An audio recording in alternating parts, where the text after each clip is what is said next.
Lahat ng mga Pilipinong nagpupunta sa The Hague, Netherlands, mga kababayan, para suportahan si Tatay Digong ay nagkakaisa. Ika nga sa sinasabi, they are all in harmony. Hanggang mga kababayan, hanggang dumating si Super Ate, si Amy Marcos, mga kababayan. At ewan lang natin kung anong enerhiya ang dala nitong mga Marcos, mga kababayan, na kung saan talaga pumunta, palaging gulo ang dala. Dahil sa dinami-dami ng nagiging rally doon, mga kababayan, noong pagpunta lang ni Amy Marcos, mga kababayan, nagkaroon ng kaguluhan among the ka-DDS, mga kababayan, mga taga-suporta ni PRRD sa The Hague, Netherlands. Dahil apparently mga kababayan, yung ilan sa mga organizers pala ewan lang natin kung ano din ang kanilang reason talaga, mga kababayan. Dahil ayaw talaga nila daw ng bangag-bangag na sayaw o ni Roque. At ewan lang din natin, dahil ba ito kay Amy? Courtesy na lang kay Amy, mga kababayan, na kapatid ni BBM. Andun kasi si Amy bangag-bangag. Kaya pinatigil, mga kababayan, si Roque at Maharlika sa pagsasalita doon, Pinai-stop. At hindi lang basta pag-stop, mga kababayan, insistently talaga. Yun talagang hindi tumigil yung babae hanggang hindi ma-stop si Roque. At ewan lang din natin, mga kababayan, kung ano talaga ang intensyon. Miscommunication nga lang ba ito, mga kababayan? Pero isa lang ang sigurado, ang dating miscommunication, ngayon naging full-blown battle na, mga kababayan, sa pagitan nitong mga Pilipinong taga the Netherlands. Nasali na rin si Alvin, mga kababayan, dahil kumampi siya dito sa babae, mga kababayan, na taga the Netherlands na tumulong daw kay Harry Roque. And then, si Maharlika naman, mga kababayan, nag-take side kay Harry Roque. Ang tingin natin, kung nag-sorry lang itong mga kababayan, yung babae, right from the start, tapos na sana. Tapos na sana. Pero hindi daw nagsorry, mga kababayan, nagdahilan pa daw, mga kababayan. At sabi ni Maharlika, inintimidate pa daw nung asawa ng babae. Isang Romanian daw, mga kababayan, inintimidate pa daw at sinugod daw si Harry Roque doon sa kanyang apartment. Kaya naging giyera na, mga kababayan. Panoorin niyo po, So hindi po yan petty. Yan. Nasali dito si Alvin, mga kababayan, dahil nagkomento siya Kinampihan niya yung babae. Sabi ni Alvin, wag na sana daw palakihin dahil maliit na bagay lang naman daw. Petty. Po ay seryosong bagay. Yan ang pagkakamali. Tayin nyo na lang ako. Kesa ako yung magpapasupil sa inyo. Seryoso ko. Barilin nyo na lang ako. Hindi ako magpapasupil. Mas importante sa akin yung makapagsalita. Hindi ako magpapasupil kahit kailan. At kung hindi mo matanggap yan, talagang tuloy ang away. Hindi dahil... Tuloy ang away. Yan ang gusto ni na Admiral, ni na Bangag, mga kababayan, na mag-away-away kayo dyan. Kung kaya nyo pang masettle yan, isettle nyo. Pero kung hindi na, wag yung paglaanan ng malaking panahon yung away nyo. Focus pa rin tayo doon kay Ina Marcos at kina PRRD. Issue ni PRRD, Ito'y petty. Kung hindi dahil ito'y nakabase sa prinsipyo. So, nakipagplastikan ka lang pala kanila nung sumayaw kayong tatlo. No! Zaza, to be honest, I already tried to, how do I say that? Put an end to this. Yung gusto ko nangyari. Yung sumayaw ako ng bangag-bangag, even if I don't like it. Hindi pala nila gusto talaga, mga kababayan, yung taga-Netherlands na magbangag-bangag. Bakit, Alvin, dahil andun si Amy, dahil bisita ni Sarah si Amy, o hindi lang talaga gusto na bangag-bangag. Pero aminin natin, mga kababayan, hindi naman siguro lahat, pero karamihan ng Duterte supporter, parang kinikiliti talaga kami kapag sumisigaw kami ng bangag! Ganyan. Sino ba naman ang hindi nagagalit, mga kababayan, kay Bangag na siyang nagpadukot kay PRRD at napatapon dyan sa Netherlands? Kaya, ewan na natin sana hindi na pina-stop kasi. Harap-harapan kasi, mga kababayan Stop. Hindi lang isang beses. Hindi talaga tumigil, mga kababayan, hanggang hindi ma-stop. Yan ang problema din. Because para makita sa ibang tao, makita talaga sa buong mundo na I need to do that kasi nga I want to make amends. I don't want to go this further kasi nga I felt that the issue was petty. Why do you want people to act the same as you? If I don't... For entertainment lang naman siguro yun. Like the bangag-bangag, what's the problem? Ano problema? Is it a requirement to dance the bangag-bangag if you are a PRRD supporter? Hindi naman requirement, pero sana hindi na lang ipina-stop. Magkasama yan sila dati, mga kababayan.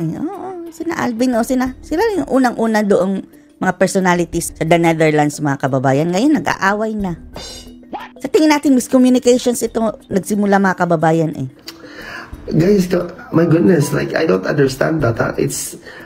I'm not even imposing to people what my Okay? Well, magkukomenta lang po ako dito sa isang vlogger na taga Dahig. Sumagot na si Roque. Nagsabi na napakaliit na bagay naman yung mga nangyari. Well, ang nangyari po kasi talagang pinigil po kami ni Maharlika na magbangag-bangag. Sa lahat ng pinigil, mga kababayan, si Maharlika talaga at si Roque. Wala na, gulo na nangyari, mga kababayan. Hindi po namin pinangalanan kung sino yon. Hindi pinangalanan, kaso lang andun sa video kasi, mga kababayan. Pero nagsalita kami.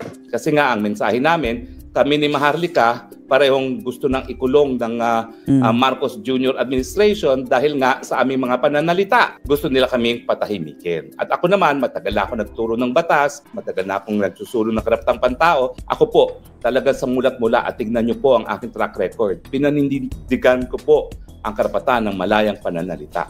Pinatayan si Attorney Roque at saka si Maharlika para sinabotage yung Ayan, ayan si Madam, mga kababayan. Naglabas na ba ito ng statement? Yung talaga, kanyang explanation. Wala rin explanation. babaeng yun na sinasabing binabash ninyo, si Cha. Yan yung babae na tumulong kay Attorney Roque nung pagdating niya dito. Yan, isa siya sa mga taong tinulungan si Attorney Roque. Okay lang naman yung tulong. It's out of the issue naman siguro, no? Ang issue, yung ginawa niya pagpapa-stop. Pagdating niya dito, totoo yan. Ito yung totoo. That's why I find it offensive na ginawaan niya sa babaeng ganyan na it was supposed to be already over. Because before it was aired in public, kinausap yan si Cha ni Attorney Roque in a meeting.